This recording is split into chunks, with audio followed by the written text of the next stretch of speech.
gentleman mentioned about music, and because you got the organ piece, and then you've got this piece here that plays music, and these are really specific. Maybe tell us a little bit about, like, I mean, were these done simultaneously, or? Yeah. Like, did they feed off one another? Not really. No? They were. I just had this idea and I had this idea. I had to make that. So Jason was going to give us a little demonstration. Oh, really? Bicycle. Do you want to do it? No. Matt does. Matt, you look more pro, more professional. I don't ride very well. No. But he does have this video that shows Jason as well as some of his friends. Really, the only way to appreciate this is really to turn it up.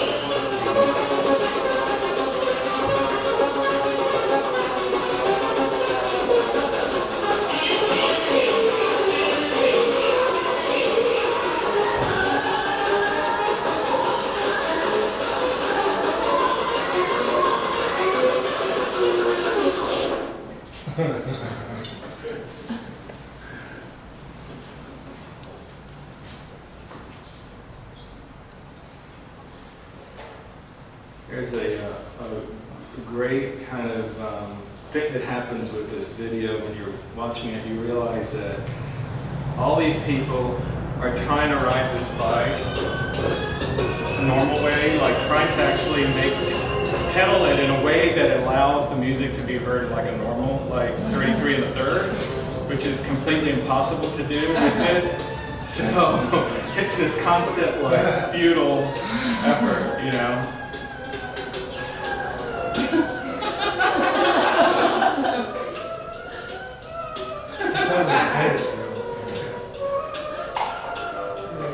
So in a way, you're still in a band, right?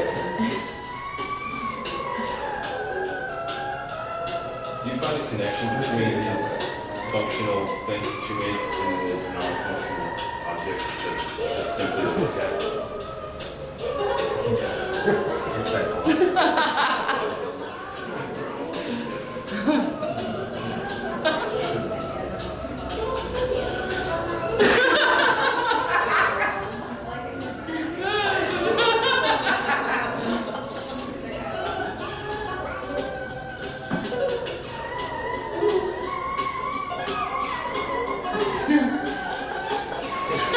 Did you find 45 sounded more accurate?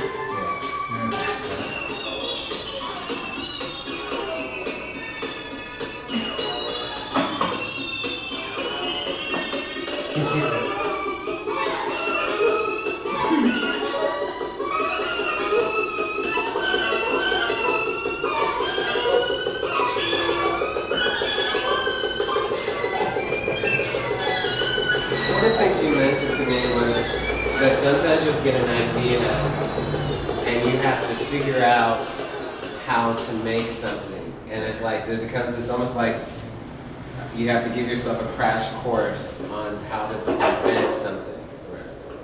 Could you tell us a little bit about that? You know, because I think that kind of fits in with this piece. Right. Yeah, I had to figure out how records work because I didn't know. I had to figure out how to solder this piece together and make it work with the amplifier, which I had to figure out how to make battery powered. So it was a process, for sure. Do you find yourself that it's just working with your hands and versus doing sketches? Something that it kind of reminds me of, I went to this lecture a few years ago and I went to see the brothers Quay speak up in LA. And these two great twin brothers who are among the great animators of our time.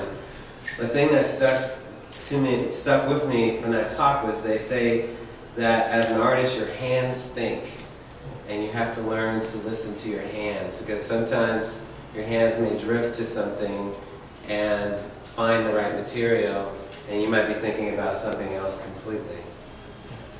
Does that happen for you? And I was wondering how so. Somewhat.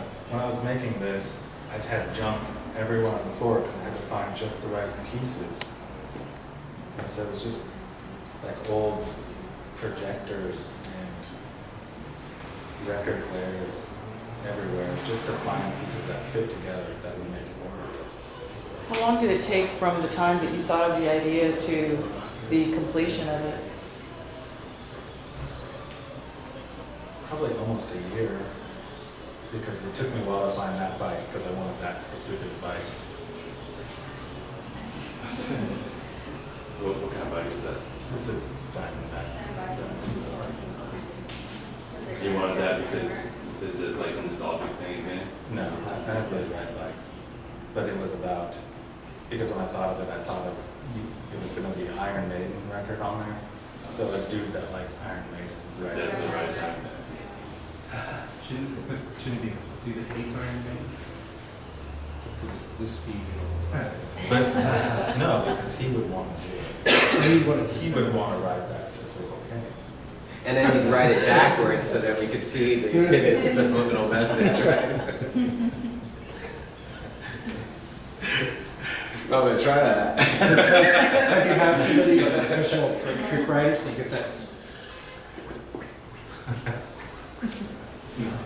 There's an interesting story behind this organ piece and how you found it, and part of it seems to also be like about your interaction with the person who was the original owner to a certain extent. Could you tell us a little bit about that? I was looking for organs, pump organs, and they're not that cheap, even though nobody really wants them. And this lady was selling one in Ramona for $40, so I drove to Ramona to buy it. And she really didn't want me to do anything but look at it. And so we just told her, yeah, I don't play, but it'll look nice in my house. I'm not gonna cut it up. I swear.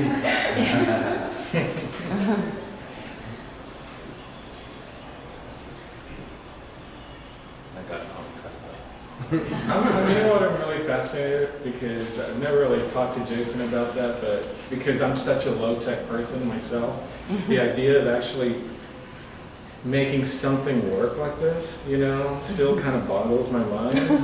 Even putting something like this together, but actually taking an organ apart and then putting it back together and like that other piece back there, it seems to be part of the challenge that you pose yourself for yourself, you know, and as part of the artwork process. Yeah. That's really fun. Right. Did you know you were going to cut it up before you met her? Yeah. Oh, you did, so you were, okay. Yeah, I was gonna cut it up into equal parts so that the different pieces would be equal at different scales, different optics. Can you show us the insides? This? Yeah, is it easy to lift off or is it? And it's all glued together. All right. There's no going back. And this was made from all the discarded magazines, movie magazines, porno magazines. Yeah. Not yours. No porno magazines? Yeah. No porno magazines? Those are all under. They're all underneath. The ex-husband of my friend's that she gave away. All his porno magazines. And weird porno magazines. Yeah. Not cool. Not your run-of-the-mill porn magazine.